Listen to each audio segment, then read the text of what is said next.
Hi everybody, Mischa here with the word of the day, and there it is, Juggernaut. What does it mean?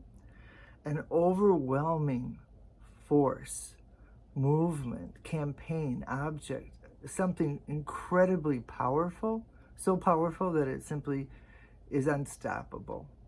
Where does it come from? Well, it comes from a collision between East and West. In the early 1800s, when England was colonizing India, they had a fellow there named the Reverend Claudius Buchanan. And this guy went to the Ratha Yatra festival in Puri, India. This is a festival that celebrates the Hindu god Juggernaut, which is, I guess, a form of the god Vishnu. And they have a big parade with, floats, well, we would call them floats, but big platforms, wooden platforms that have, or carts that have big, representations of the gods on them. And evidently, while he was watching this parade or festival, one of the guys who was pulling one of the ropes on, he slipped and he fell under the cart. He got crushed. So the Reverend reported back to call this guy's representation of Hinduism and of this festival in particular a misrepresentation would be a kindness I am not willing to give this guy. He said that it was a violent, dangerous, bloody cult, and he likened it to the Old Testament god Moloch, who you did child sacrifice to. It was pretty disgusting.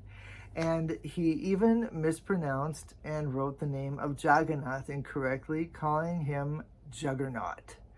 Now, you can see reality is separated pretty quickly from Juggernaut.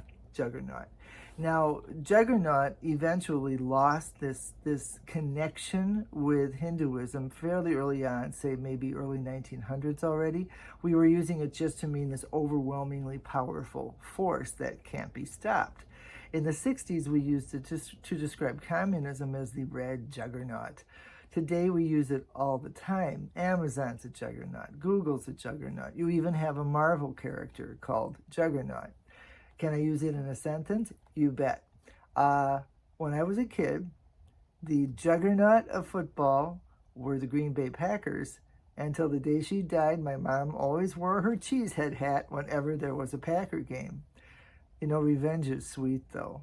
Last year, this past June, the festival of Ratha Yatra, which the Reverend Buchanan so misrepresented, wasn't celebrated just in India. It was celebrated in London and Hungary and Poland, all over Europe, Calgary, Canada, New York, Chicago, even Plano, Texas. Revenge is sweet. Hey, if you like this content, you know what to do.